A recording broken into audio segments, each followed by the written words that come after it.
as well as United States can offer.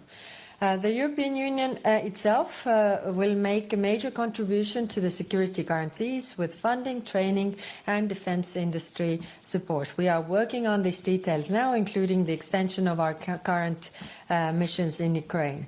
But security guarantees to Ukraine do not change the fact that the threat really here is Russia. In the last 100 years, Russia has attacked more than 19 countries, some as many as 3 or 4 times. None of these countries has ever attacked Russia. So in any peace agreement, we have to put the focus on how to get concessions from Russian side, that they stop aggression for good and do not try to change borders by force. There are rarely wars in the world where the situation is so clear-cut as it is here. We have one aggressor and one victim. The focus should be on what Russia, the aggressor, must do, not what Ukraine, the victim, must sacrifice. Today, we reaffirmed our shared principles: sovereignty, independence, territorial integrity, and Ukraine's inherent right to self-defense. Nothing about Ukraine without Ukraine. And lastly, the threat posed by Russia extends beyond Ukraine. So our work strengthening the European defense remains essential. That is also why decisions concerning the EU and NATO can be made only by the members of European Union and NATO and nobody else. All this work is ultimately about ensuring that Russia never attacks again. The European Union will always support peace. We are in favor of any peace plan that will bring a just and lasting peace for Ukraine, but also ensures the security for Europe tomorrow. Thank you. Thank you, High Representative. Vitaly.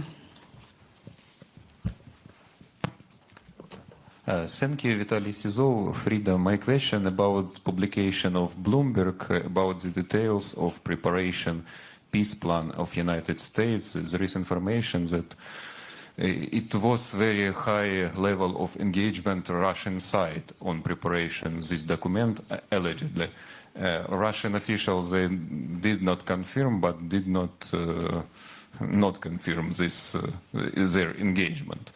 Could this high level of engagement influence the attitude of EU towards this peace plan? Because before that, all officials said that you are very in favor of this United States peace initiative. And the second question, is it usual practice when mediator during negotiation use the draft of prepared by one side of negotiation?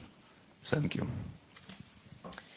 Thank you. Of course, it has been also confirmed in the media that this is the points that favor Russia. So, of course, if they favor Russia, then it's clear that it's also coming from that side. I think again, coming to the point where I started, in this war we have one aggressor and one victim. So in order to have peace and have lasting peace, we need to see obligations on the Russian side. There were in this draft that we saw, which is of course not the final one, we didn't see one single concession or obligation to the Russian side. I think in the long term we need to see what are the things that Russia is obliged to do. I mean, we could start with them, honoring the obligations from the international agreements that they have taken so far. At least there are at least 20 such international agreements where they have agreed not to attack anybody, we could start from there. But I think it's important to keep the focus on the one who is doing the aggression. Thank you. Alex Temprakim. Thanks very much, Alex Kaja for TVP World. Is Belgium wrong for blocking the reparations loan? No, Belgium is, really representing Belgium's interest and voicing concerns which are very legitimate. I mean, these discussions have been very thorough and they are voicing the worries that they have. And I think everybody around the table, really listens in and tries to mitigate those risks. I mean, if there are risks, then we need to also see how we can, share those risks. And everybody around the table agreed that, of course, they are there in solidarity with Belgium when Belgium needs this support. Okay.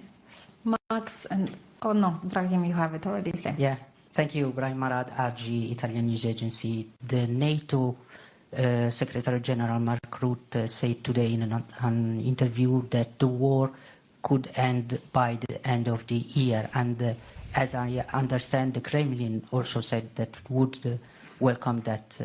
Do you agree? Thank you. Thank you. Right now, we see no indications from the Russian side that they actually want peace. I mean, over the last nights, we have seen them constantly bombarding civilians and civilian infrastructure and showing no indication that they want peace. They could start by, agreeing to unconditional ceasefire that Ukraine already agreed to in February. So if there would be ceasefire, there would be also possibility to really sit down and negotiate. Max. Thanks a lot. Just to follow up on one of the earlier questions, in the Bloomberg leak, the U.S. representative, U.S. envoy Witkoff was basically coaching the Kremlin on how to pitch the peace plan to Trump. Do you consider Steve Witkoff an appropriate person to be in such a position of influence deciding questions relating to Europe's future? And do you see him as a Kremlin stooge or as a useful idiot for Putin? Thank you. It is not up to me to say who are the representatives of other countries. Like, other countries should not have a say who are representatives of our member states. Thank you. Milana.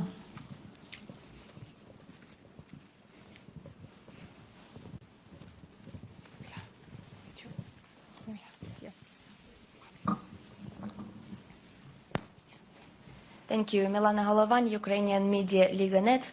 Do you feel that European Union is fully involved in the negotiation process to end this war? I mean, on the same level as other sides?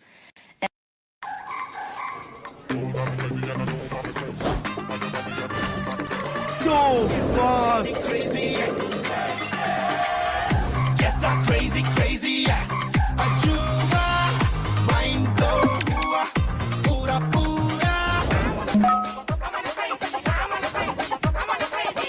Looking for me? Actually, your phone.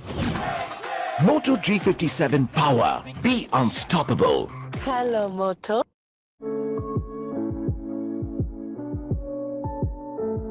When the vision is extraordinary, only the best will do. Gore Chrysalis proudly collaborates with Site Concepts International, a world-renowned landscape design firm from Singapore.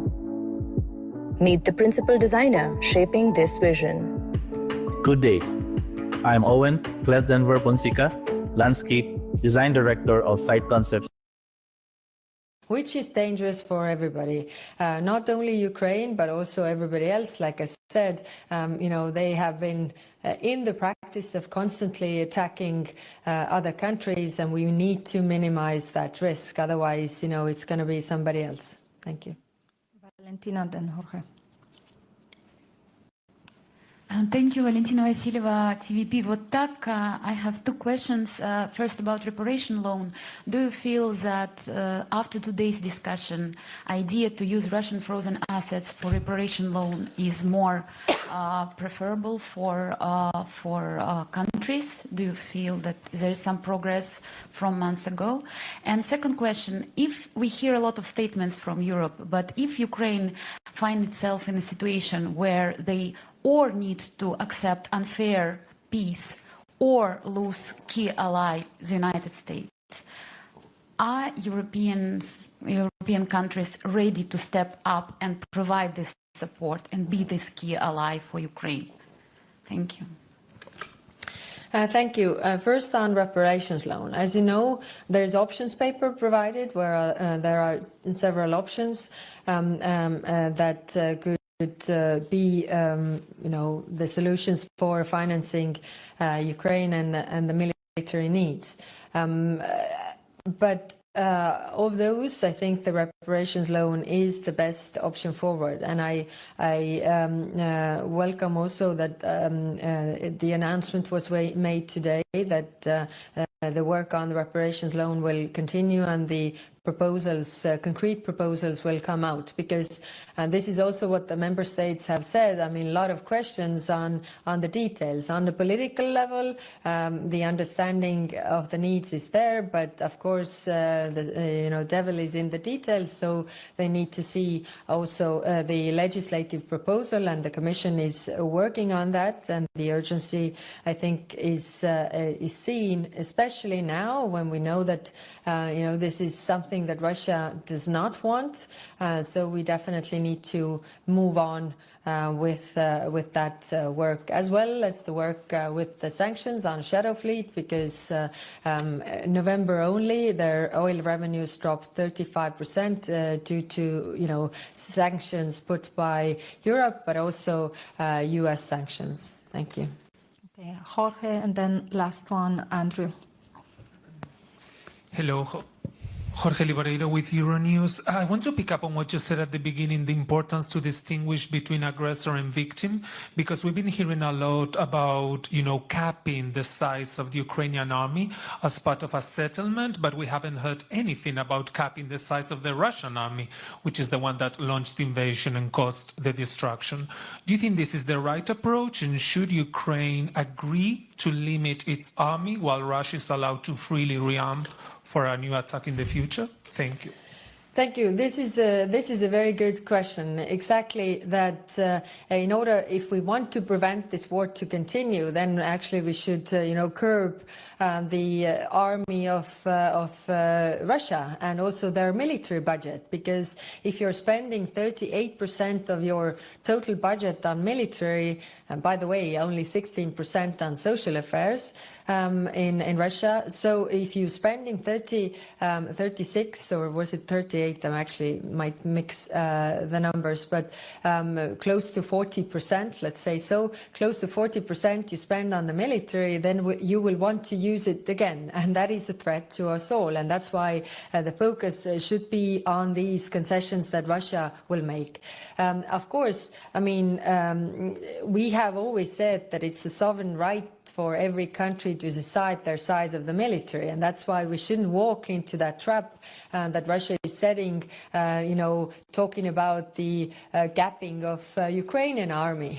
Because again, I'm coming to my point, historical point. I mean, Ukraine has never attacked Russia, and those 19 countries that they have attacked have also not ever attacked Russia. So yes, I agree with you. The focus should be on what kind of concessions, limitations we see from the Russian side, so that it wouldn't go any further, and they wouldn't have the chance to invade again.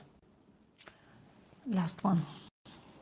Thank you. Andrew Gray from Reuters. High Representative, is it still realistic to talk of the prospect of a just peace? The Americans don't talk in those terms. There's not much sign of it in their original proposal. Secretary Rubio didn't use that phrase once in Geneva. And when you look at even the, if you like, the minimal expectations, Russia will get to keep territory that it has conquered by force. Russia is likely to be reintegrated into the global economy. So is it not more realistic to say that it won't be a just peace, and to level with people and say at best it will be a bitter peace?